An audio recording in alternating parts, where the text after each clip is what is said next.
الحمدللہ رب العالمین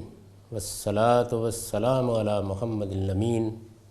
فاعوذ باللہ من الشیطان الرجیم بسم اللہ الرحمن الرحیم۔ خواتین و حضرات، ہم میزان حصہ دوم میں قانون معاشرت کا مطالعہ کر رہے ہیں۔ یہ اس حصے کا دوسرا باب ہے۔ مرد و زن کے حقوق و فرائض زیر بحث ہیں، یعنی میاں بیوی کے تعلق میں کیا چیزیں ہیں کہ جن کو مرد کو ملحوظ رکھنا چاہیے، کیا چیزیں ہیں جن کو عورت کو ملحوظ رکھنا چاہیے۔ اس سے پہلے ہم نے یہ دیکھا کہ مرد کی یہ حیثیت بیان ہوئی کہ جب وہ شوہر بنتا ہے تو پھر وہ گھر کا قوام ہے۔ اس کے لحاظ سے عورتوں سے کچھ تقاضے بھی کیے گئے اور مرد کے کچھ اختیارات بھی بیان ہوئے۔ اب عورتوں کے حقوق بیان ہو رہے ہیں۔ یہ بھی سورہ نساء ہے، قرآن مجید کی 4تھی سورہ ہے اور یہ اس کی 19ویں آیت ہے۔ فرمایا ہے یا ایھا الذین آمنوا لا یحل لکم ان ترثوا النساء کرہا ولا تعضلوہن لتذہبوا ببعض ما آتیتموہن الا ان یاتین بفاحشۃ مبینہ وعاشروہن بالمعروف فإن کرہتموہن فعسیٰ ان تکرہوا شیئا ویجعل اللہ فیہ خیرا کثیرا۔ ایمان والو، تمہارے لیے جائز نہیں کہ زبردستی عورتوں کے وارث بن جاؤ، اور نہ یہ جائز ہے کہ جو کچھ انہیں دیا ہے اس کا کچھ حصہ واپس لینے کے لیے انہیں تنگ کرو، ہاں اس صورت میں کہ وہ کسی کھلی ہوئی بے حیائی کا، بدکاری کا ارتکاب کریں، اور ان سے بھلے طریقے کا برتاؤ کرو، اس لیے کہ تمہیں وہ پسند نہیں ہے تو ہو سکتا ہے کہ تم کوئی چیز ناپسند کرو اور اللہ اسی میں تمہارے لیے بہت بڑی بہتری پیدا کر دے۔ یہ اس آیت کا ترجمہ ہے۔ یہ عورتوں کے حقوق اور ان سے متعلق صحیح رویے کا بیان ہے۔ قرآن مجید کا کسی چیز کو بیان کرنے کا یہی اسلوب ہوتا ہے، یعنی ایک آیت ہوگی، چند الفاظ ہوں گے، لیکن ایک جہان معنی وہ ان کے اندر سمیٹ لیتا ہے۔ یہ عورتوں کے حقوق اور ان سے متعلق صحیح رویے کا بیان ہے۔ پہلی بات یہ فرمائی ہے کہ عورتیں کوئی مال معاشی نہیں ہیں کہ جس کو میراث میں ملیں وہ انہیں لے جا کر اپنے باڑے میں باندھ لیں۔ یہ بڑی بدقسمتی کی چیز تھی کہ جس وقت قرآن نازل ہوا تو ایک رواج یہ بھی تھا عربوں میں بالخصوص کہ کوئی آدمی دنیا سے رخصت ہو گیا ہے تو جیسے اس نے پیچھے مال چھوڑا ہے، بھیڑ بکریاں چھوڑی ہیں، کوئی جائیداد چھوڑی ہے، عورتیں بھی ایک مال کی طرح کی چیز ہیں اور اس پر بھی اس کے وارث آ کے اپنا حق جتائیں گے۔ یعنی جس طرح سے مال تقسیم کیا جاتا ہے وہ بھی تقسیم ہو جائیں گی۔ یہ ظاہر ہے کہ بڑی تذلیل اور تحقیر کی چیز ہے۔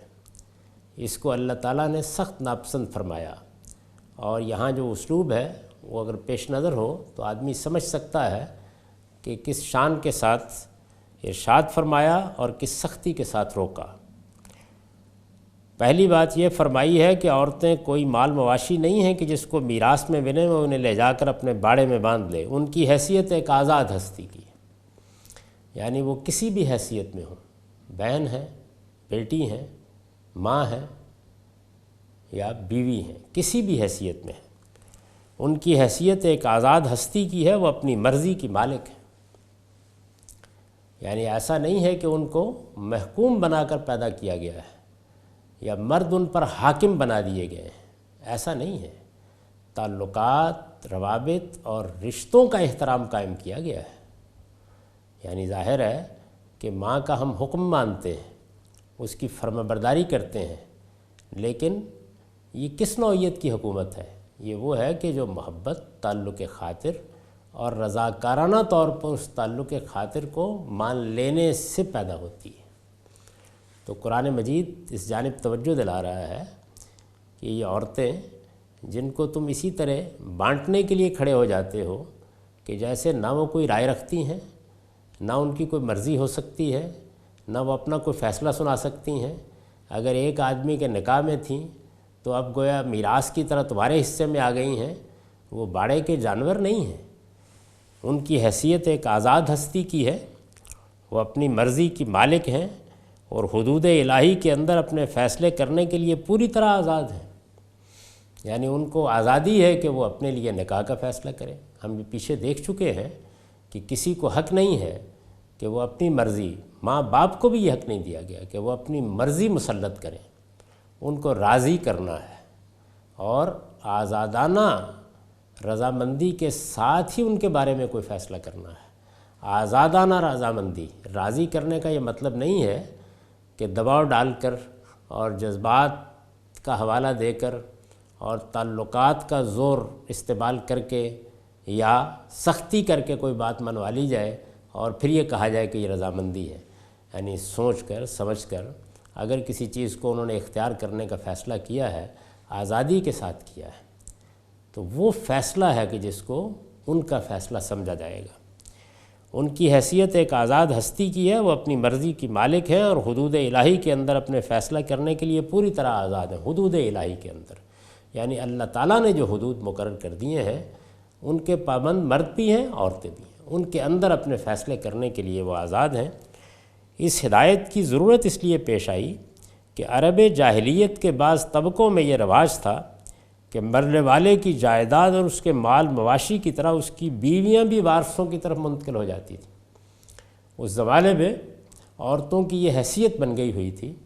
کہ وہ گویا کسی شخص کی جائیداد ہے یا ملکیت ہے۔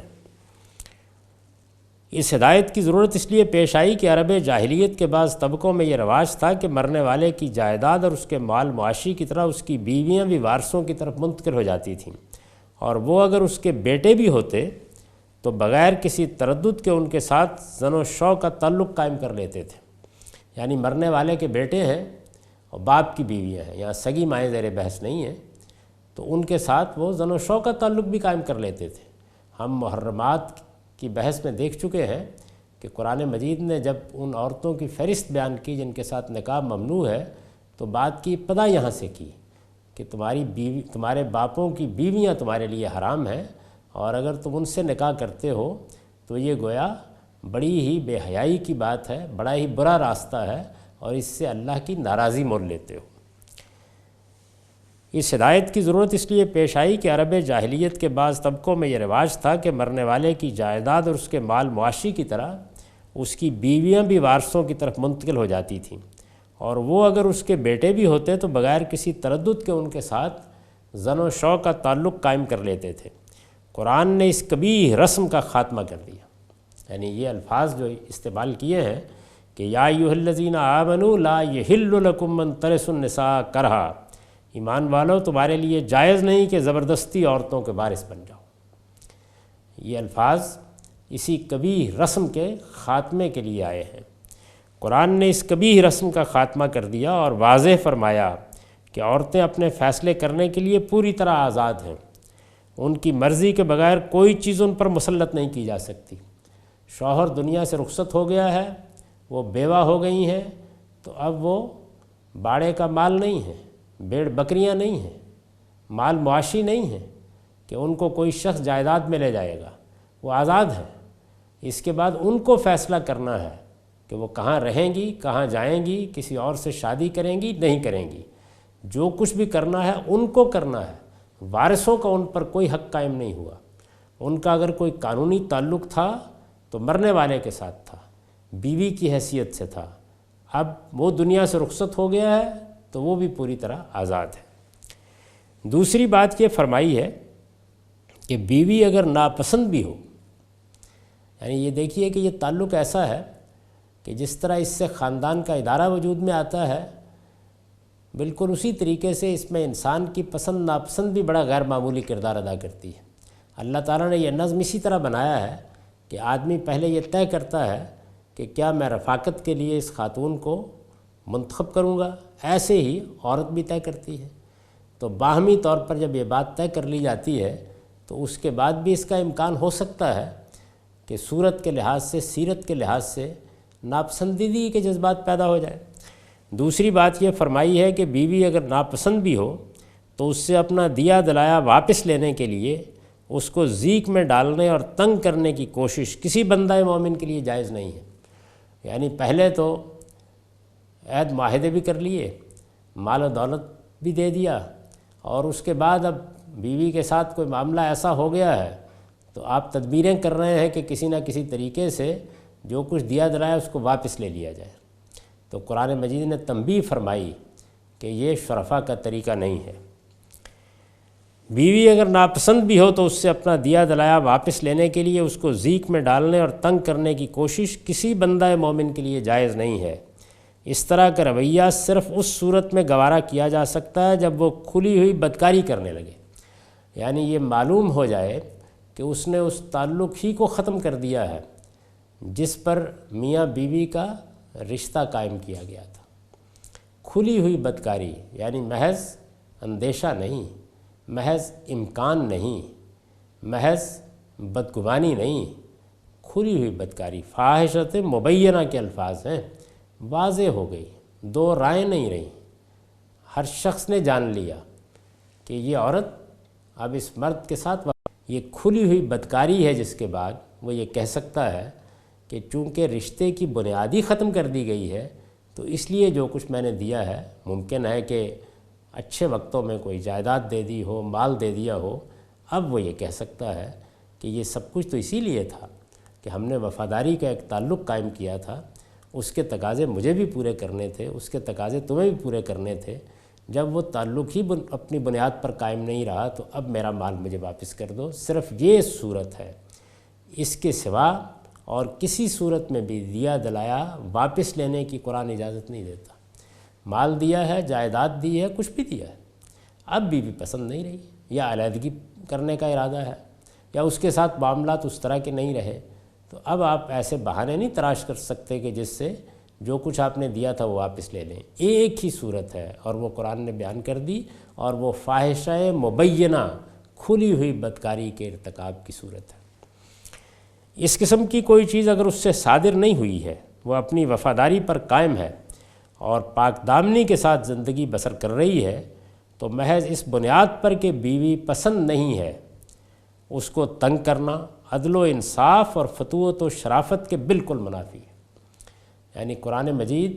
اس کو سخت نوعیت کی کمینگی قرار دیتا ہے، کسی حال میں بھی اس کو گوارا نہیں کرتا، سختی کے ساتھ یہ کہتا ہے کہ ایسا مت کرو۔ اخلاقی فساد بے شک قابل نفرت چیز ہے، یعنی جب کوئی کھلی بدکاری ہو گئی ہے تو پھر تو وہ حرمت ہی قائم نہیں رہی، اب کوئی بھی مطالبہ کیا جا سکتا ہے۔ یہ بالکل وہی چیز ہے جیسے ہم ریاست کے نظم میں کہتے ہیں کہ ہر شخص آزاد ہے، اس کے اوپر کوئی پابندی عائد نہیں کی جا سکتی، اس کی جان مال آبرو کے خلاف کوئی اقدام نہیں کیا جا سکتا، لیکن جس وقت وہ کسی دوسرے کی حق تلفی کر دیتا ہے یا کسی کی جان مال آبرو کے خلاف زیادتی کرتا ہے تو یہ حرمت ختم ہو جاتی ہے۔ تو یہاں بھی یہی ہے کہ بیوی بیوی ہے، اس کی اپنی ایک شخصیت ہے، ہم نے اس کو پسند کیا، پھر اس کے بعد اس کو کچھ دیا، کوئی جائیداد اس کے نام کر دی، روپیہ اس کو دے دیا، یہ ہم کو کسی حال میں بھی اس سے واپس لینے کا حق نہیں ہے، ہم دے چکے۔ یہ فتوت کے خلاف ہے، یہ شرافت کے خلاف ہے، یہ مردانگی کے خلاف ہے، یہ کسی حال میں بھی قابل قبول نہیں۔ اخلاقی فساد اس میں کوئی شک نہیں ہے، یعنی جب وہ بدکاری کرنے لگ جائے، جب پاک دامن نہ رہے، جب یہ واضح ہو جائے کہ اس کے معاملات وفاداری کے نہیں رہے۔ اخلاقی فساد بے شک قابل نفرت چیز ہے، لیکن محض صورت کے ناپسند ہونے یا کسی ذوقی عدم مناسبت کی بنا پر اسے شریفانہ معاشرت کے حقوق سے محروم نہیں کیا جا سکتا۔ یہ الگ بات ہے کہ بات وہاں پہنچ گئی کہ جہاں مرد فیصلہ کر لیتا ہے کہ مجھے علیحدہ ہو جانا ہے، یا عورت فیصلہ کر لیتی ہے کہ مجھے طلاق لے لینی ہے، وہ ایک بالکل الگ چیز ہے۔ لیکن اگر آپ میاں بیوی کی حیثیت سے رہ رہے ہیں تو پھر ناپسندیدگی ہے،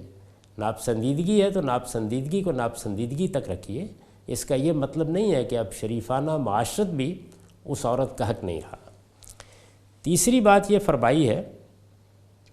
کہ ناپسندیدگی کے باوجود ان کے ساتھ اس طرح کا برتاؤ کرو جو شریفوں کے شائن شان ہو، ناپسندیدگی کے باوجود۔ یہ دیکھیے یہاں پر جو بیوی پسند ہے، جس کے ساتھ آدمی کو محبت ہے، جس کو وہ ہر لحاظ سے اپنی بیوی سمجھتا ہے، وہ زیر بحث نہیں ہے، وہ تو بدرجہ عدم اس سلوک کی مستحق ہے ناپسندیدگی کے باوجود۔ تیسری بات یہ فرمائی ہے کہ ناپسندیدگی کے باوجود ان کے ساتھ اس طرح کا برتاؤ کرو جو شریفوں کے شائن شان ہو، عقل و فطرت کے مطابق ہو، رحم و مروت پر مبنی ہو، اس میں عدل و انصاف کے تقاضے ملحوظ رہے۔ یعنی مرد کو اگر قوام بنایا گیا ہے، گھر کا سربراہ بنایا گیا ہے، خاندان کا ذمہ دار بنایا گیا ہے، تو اس کے یہ معنی نہیں ہے کہ وہ بکٹوٹ ہو جائے، وہ ان تمام تقاضوں کو ملحوظ نہ رکھے جن کا میں نے ذکر کیا۔ نہیں، اس کو یہ سمجھنا چاہیے کہ خدا نے اسے اگر یہ ذمہ داری دی ہے تو اس کے تقاضے پورے کرنے بھی اس کا رویہ اس کے شائن شان ہونا چاہیے۔ چنانچہ ایک مرتبہ پھر سنیے کہ ناپسندیدگی کے باوجود، قرآن مجید یہ کہتا ہے ناپسندیدگی کے باوجود ان کے ساتھ اس طرح کا برتاؤ کرو جو شریفوں کے شائن شان ہو، عقل و فطرت کے مطابق ہو، رحم و مروت پر مبنی ہو، یعنی اس میں شفقت ہو، محبت ہو، اس میں انسان کی فتوت کا اظہار ہوتا ہو، وہ بڑے پن کے ساتھ معاملات کر رہا ہو، اس میں عدل و انصاف کے تقاضے ملحوظ رہے ہوں۔ اس کے لیے آیت میں وَعَاشِرُهُنَّ بِالْمَعْرُوف کے الفاظ آئے ہیں۔ قرآن مجید نے یہ بڑی ہی جامع تعبیر اختیار کی ہے، وَعَاشِرُهُنَّ بِالْمَعْرُوف۔ معروف کا لفظ قرآن مجید میں خیر و صلاح کے رویوں اور شرفاء کی روایات کے لیے استعمال ہوتا ہے۔ یعنی یہ معروف قرآن مجید میں معروف کا لفظ کس معنی میں استعمال ہوتا ہے؟ دو معنی کے لیے استعمال ہوتا ہے۔ ایک جو سوسائٹی کا اچھا دستور ہے، جس کو سب لوگ پسند کرتے ہیں، ایسا رواج ہے جس کو سب لوگوں نے خوشدلی کے ساتھ اختیار کر رکھا ہوا ہے، اور دوسرے بھلے رویے، یعنی وہ چیزیں کہ جن کو اگر کیا جائے تو اس سے نفس مطمئن ہوتا ہے، طبیعت میں نشاط آتا ہے، آدمی محسوس کرتا ہے یہ نیکی اور بھلائی کا رویہ ہے، جن کو پوری انسانیت بھلائی کی حیثیت سے جانتی ہے۔ تو یہ معروف کا مطلب ہے۔ معروف کا لفظ قرآن مجید میں خیر و صلاح کے رویوں اور شرفاء کی روایات کے لیے استعمال ہوتا ہے۔ یہاں بھی یہ اسی مفہوم میں ہے، یعنی قرآن مجید نے جب یہ فرمایا کہ عاشرہن بالمعروف، ان کے ساتھ معروف کا رویہ اختیار کرو، ان کے ساتھ تمہاری معاشرت معروف کی معاشرت ہونی چاہیے، تو اس سے کیا مراد ہے؟ یعنی خیر و صلاح کا طریقہ اختیار کرو، وہ طریقہ اختیار کرو کہ جو شرفاء اختیار کیا کرتے ہیں۔ یہاں بھی یہ اسی مفہوم میں ہے، مطلب یہ ہے کہ بیوی پسند ہو یا ناپسند، بندہ مومن سے اس کے پروردگار کا تقاضا یہی ہے کہ وہ ہر حال میں نیکی اور خیر کا رویہ اختیار کرے۔ اور فتوت و شرافت کی جو روایت انسانی معاشروں میں ہمیشہ سے قائم رہی ہے، یعنی یہ کہا جاتا ہے نا کہ یہ مردوں کے شائن شان ہے، اچھے لوگ ایسے کرتے ہیں، شرفاء یہ طریقہ اختیار کرتے ہیں، یہ وہ روایات ہوتی ہیں جو انسانیت کی مشترک روایات ہیں،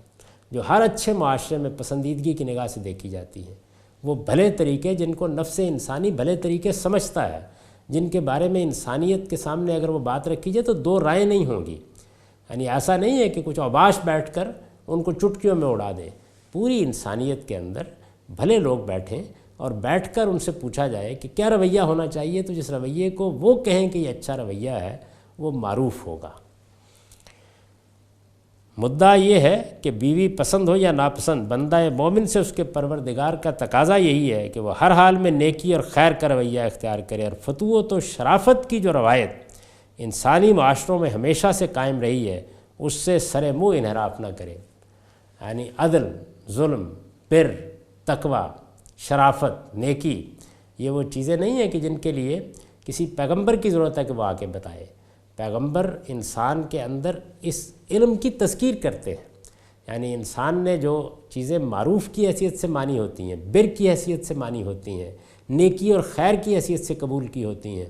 اگر وہ ان کو بھلا دے تو اللہ کے پیغمبر آ کے ان کی تذکیر کرتے ہیں، ان کی بنیاد پر قانون سازی کرتے ہیں۔ وہ پہلی مرتبہ ان کا شعور دینے کے لیے نہیں آتے۔ معروف کیا ہے، نیکی کیا ہے، خیر کیا ہے، بھلائی کیا ہے، بر کیا ہے، یہ وہ چیزیں جن کو انسان جانتا ہے، اور یہ انسانیت کی مشترک میراث ہے۔ یعنی جس طریقے سے انسان کے اندر ایک حصے جمالیات ہے کہ جو یہ جان لیتی ہے کہ پھول کی پتیاں کتنی خوبصورت ہیں،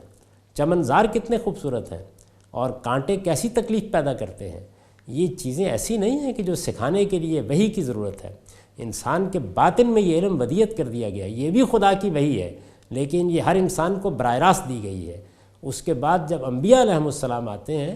تو وہ اسی وحی کی تذکیر کرتے ہیں، جو کچھ اندر ہے، جو کچھ باطن میں ہے، اسی کو ظاہر میں سامنے رکھتے ہیں۔ اس میں اگر کہیں کوئی غلطی ہو رہی ہے، کیونکہ انسان کا معاملہ یہ ہے کہ وہ اپنی فطرت کو مسخ بھی کر لیتا ہے، اس کو چونکہ ارادہ و اختیار دیا گیا ہے تو بعض اوقات اپنے ارادے اور اختیار کے سوء استعمال سے معروف کو منکر اور منکر کو معروف بھی بنا بیٹھتا ہے۔ یہ کوئی پوری انسانیت کی سطح پر نہیں ہوتا، لیکن بعض معاشروں میں، بعض جگہوں پر، بعض افراد کے ہاں، بعض قبیلوں میں کوئی ایسی کبھی چیز وجود میں آ جاتی ہے، انبیاء علیہم السلام اس کی تصحیح کرتے ہیں۔ مدعا یہ ہے کہ بیوی پسند ہو یا ناپسند، بندہ مومن سے اس کے پروردگار کا تقاضا یہی ہے کہ وہ ہر حال میں نیکی اور خیر کا رویہ اختیار کرے، اور فتوت و شرافت کی جو روایت انسانی معاشروں میں ہمیشہ سے قائم رہی ہے اس سے سر منہ انحراف نہ کرے۔ یہ جو کچھ میں عرض کر رہا ہوں یہ قرآن مجید نے ایک لفظ میں سمیٹ دیا ہے، عاشرہن بالمعروف۔ چنانچہ فرمایا ہے کہ ناپسندیدگی کے باوجود شوہر اگر اس سے اچھا برتاؤ کرتا ہے تو ہو سکتا ہے کہ دنیا اور آخرت کی برکتوں کے بہت سے دروازے اسی کے ذریعے سے اس کے لیے کھول دیے جائیں۔ یہ بہت بڑی بشارت ہے، یعنی اللہ تعالیٰ کہتے ہیں کہ اگر بیوی ناپسند ہے اور تم یہ سمجھتے ہو کہ اس کے باوجود کہ وہ ناپسند ہے مجھے اسے اپنے نکاح میں رکھنا ہے، اور نہ صرف یہ کہ نکاح میں رکھنا ہے بلکہ اس کے ساتھ مروت کا، شرافت کا، محبت کا، مودت کا رویہ اختیار کرنا ہے، اس کے حقوق فراخ دلی سے ادا کرنے ہیں، عدل و انصاف کے ساتھ معاملہ کرنا ہے، تو اللہ تعالیٰ اس کا جو اجر دے گا اس کا تم تصور نہیں کر سکتے۔ تو اگر آپ دنیا کے ساتھ آخرت کو ملا کر دیکھتے ہیں تو پھر یہ دیکھیے یہ کیسی غیر معمولی نصیحت ہے، یعنی اس کا نتیجہ، اس اثار کا نتیجہ، اس احسان کا نتیجہ، اس عدل کا نتیجہ، اس شرافت کا نتیجہ آخرت کی ابدی زندگی میں، ابدی نعمت کی صورت میں ملنے والا ہے۔ اس آخری بات کے لیے جو الفاظ آیت میں آئے ہیں، استاذ امام امین حسن اصلاحی نے ان کی وضاحت میں لکھا ہے، یہ جو آخری بات ہے، یہ آخری بات کن الفاظ میں بیان ہوئی ہے، آیت کو پھر دیکھ لیجئے۔ فَعَسَىٰ أَن تَكْرَهُوا شَيْئًا وَيَجْعَلَ اللَّهُ فِيهِ خَيْرًا كَثِيرًا، یعنی بات یہاں سے شروع ہوئی تھی کہ فَإِن كَرِهْتُمُوهُنَّ، یعنی یہ ہو سکتا ہے کہ وہ تمہیں پسند نہ ہو۔ اور اللہ تعالیٰ کیا کہتا ہے؟ اللہ تعالیٰ یہ کہتا ہے کہ تم کوئی چیز ناپسند کرو اور اللہ اسی میں تمہارے لیے بہت بڑی بہتری پیدا کر دے، یہ ممکن ہے، یہ ہو سکتا ہے، وہ بہت بڑی بہتری دنیا میں بھی اور آخرت میں بھی۔ اس آخری بات کے لیے جو الفاظ آیت میں آئے ہیں، استاذ امام امین حسن اصلاحی نے ان کی وضاحت میں لکھا ہے، یہاں لفظ اگرچہ عسیٰ استعمال ہوا ہے، یعنی جو لفظ استعمال ہوا ہے وہ کیا ہے؟ فَعَسَىٰ أَن تَكْرَهُوا شَيْئًا، یہاں لفظ اگرچہ عسیٰ استعمال ہوا ہے جو عربی میں صرف اظہار امید اور اظہار توقع کے لیے آتا ہے، یعنی تم توقع رکھو، تم امید کرو۔ اگر آپ لفظی ترجمہ کریں تو یہ ہوگا کہ اللہ اس میں تمہارے لیے کوئی بڑی برکت پیدا کر دے۔ جو عربی میں صرف اظہار امید اور اظہار توقع کے لیے آتا ہے، لیکن عربیت کے ادا شناس جانتے ہیں کہ اس طرح کے مواقع میں جیسا کہ یہاں ہے، اللہ تعالیٰ کی طرف سے ایک قسم کا وعدہ مضمر ہوتا ہے، یعنی جب اللہ تعالیٰ یہ کہتے ہیں کہ امید رکھو، توقع رکھو، تو اس کے اندر ایک نوعیت کا اللہ کی طرف سے وعدہ چھپا ہوا ہوتا ہے۔ اس اشارے کے پیچھے جو حقیقت جھلک رہی ہے وہ یہی ہے کہ جو لوگ، یعنی بات تو ایسے ہی کی ہے کہ امید رکھو، کائنات کا بادشاہ کہتا ہے کہ امید رکھو، کائنات کا پروردگار کہتا ہے کہ توقع رکھو، اس کے مضمرات کو استاد امام نے کھولا ہے۔ اس اشارے کے پیچھے جو حقیقت جھلک رہی ہے وہ یہی ہے کہ جو لوگ ظاہری شکل و صورت کے مقابل میں اعلیٰ اخلاقی اور انسانی اقدار کو اہمیت اور ان کی خاطر اپنے جذبات کی قربانی دیں گے، یعنی یہ دیکھیے کیا چیز، یعنی ایک چیز ناپسند ہے، ناپسند ہونا اس پر تو انسان قابو نہیں پا سکتا، یعنی یہ تو انسان کا فطری احساس ہے جس کے تحت چیزیں صورت کے لحاظ سے بھی بعض اوقات ناپسند ہو جاتی ہیں، سیرت اور کردار کے لحاظ سے بھی، رویوں کے لحاظ سے بھی۔ وہ یہی ہے کہ جو لوگ ظاہری شکل و صورت کے مقابل میں اعلیٰ اخلاقی اور انسانی اقدار کو اہمیت اور ان کی خاطر اپنے جذبات کی قربانی دیں گے، ان کے لیے اللہ تعالیٰ کی طرف سے خیر کثیر کا وعدہ ہے۔ یہ دو چیزوں کا تقابل ہے، یعنی خیر کثیر یعنی بہت زیادہ بھلائی، بہت زیادہ خیر۔ اللہ تعالیٰ کی طرف سے جب یہ الفاظ استعمال کیے جائیں گے، خیر کثیر کا وعدہ ہے، تو ذرا اندازہ کیجئے، کائنات کا پروردگار کہہ رہا ہے، یہ خیر کثیر دنیا میں بھی ملے گا، یہ آخرت میں بھی ملے گا۔ جن لوگوں نے اس وعدے کے لیے بازیاں کھیلی ہیں، جن لوگوں نے اس وعدے کے لیے، یعنی ان کے سامنے ان کے پروردگار کا یہ وعدہ تھا اور انہوں نے دیکھا کہ بیوی ناپسند ہے، اس کے ساتھ وہ تعلق خاطر نہیں رہا، وہ چیز نہیں ہے کہ جس کی بنیاد پر انسان اس دنیا میں بہت سے اہم معاملات انجام دیتا ہے اور غیر معمولی رویے اختیار کرتا ہے۔ اب وہ صورتحال اگر نہیں ہے، لیکن میرا رب مجھے دیکھ رہا ہے، میں اس کے وعدے پر اعلیٰ اخلاقی اقدار کے مطابق زندگی بسر کروں گا، میں حسن معاشرت میں کوئی کمی نہیں آنے دوں گا، میں عدل و انصاف کا طریقہ اختیار کروں گا۔ یعنی دل کا میلان کیا ہے، باطن کی کیفیت کیا ہے، اس سے قطع نظر مجھے میرے پروردگار نے یہ فرمایا ہے کہ تمہارے لیے خیر کثیر ہے۔ تو اس کے لیے جن لوگوں نے بازیاں کھیلی ہیں، جن لوگوں نے اس وعدے کے لیے بازیاں کھیلی ہیں، وہ گواہی دیتے ہیں کہ یہ بات 100% حق ہے، اور خدا کی بات سے زیادہ سچی بات کس کی ہو سکتی ہے۔ یہ استاد امام امیر حسن اصلاحی نے توجہ دلائی ہے کہ جو آخری جملہ ہے وہ معمولی نہیں ہے۔ یعنی دیکھیے، مذہب قانون نہیں ہوتا محض، اس میں قانون اور قاعدے بھی بیان کیے جاتے ہیں، لیکن اصل چیز وہاں کیا ہے؟ وہاں پروردگار کی سچی معرفت ہے۔ میرا مالک مجھے دیکھ رہا ہے، میرا خالق مجھ سے وعدے کر رہا ہے، مجھے اس کے سامنے جانا ہے، میں اس کے حضور میں جواب دہ ہوں، وہ میری خلوت کو بھی دیکھ رہا ہے، میری جلوت کو بھی دیکھ رہا ہے۔ تو جو بندہ مومن اس احساس کے ساتھ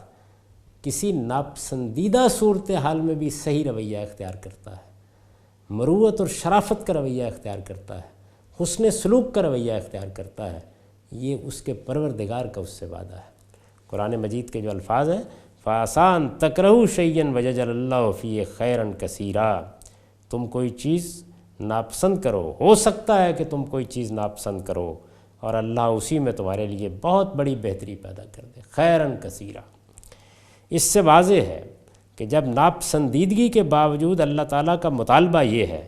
تو عام حالات میں بیوی کے ساتھ کوئی غلط رویہ اللہ کی کس قدر ناراضی کا باعث ہوگا۔ یعنی یہ جو ہدایات کی گئی ہیں، یہ ناپسندیدگی کے باوصف ہیں۔ اللہ تعالیٰ اس صورتحال میں جب کہ بیوی پسند نہیں ہے، یہ کہتا ہے کہ یہ رویہ اختیار کرو، تو اس سے اندازہ کیا جا سکتا ہے کہ جب وہ پسند بھی ہو، جب اس کے ساتھ معاملات بھی ٹھیک ہوں، جب اس کی سیرت و کردار پر بھی کوئی اعتراض نہ ہو، تو پھر انسان کو کیسی معاشرت اختیار کرنی چاہیے، کیا طریقے اختیار کرنے چاہیے، کیسے اعلیٰ اخلاقی مرتبے پر رہنا چاہیے، کیسی محبت، کیسی مودت، کیسا باہمی احترام روا رکھنا چاہیے، کس طرح گھر در کے معاملات باہمی مشورے سے چلانے چاہیے، بیوی کو کیا احترام کر کیا عزت کی جگہ دینی چاہیے، اس سے اندازہ کیا جا سکتا ہے۔ رسول اللہ صلی اللہ علیہ وسلم نے خطبہ حجۃ الوداع میں فرمایا ہے، ان لکم من نسائکم حقا ولنسائکم علیکم حقا فاما حقکم علی نسائکم فلا یؤتین فرشکم من تکرہون ولا یاذن فی بیوتکم لمن تکرہون الا وحقہن علیکم ان تحسنوا الیہن فی کسوتہن وطعامہن۔ یہ ابن ماجہ کی روایت ہے اور رسالت میں آپ صلی اللہ علیہ وسلم کے آخری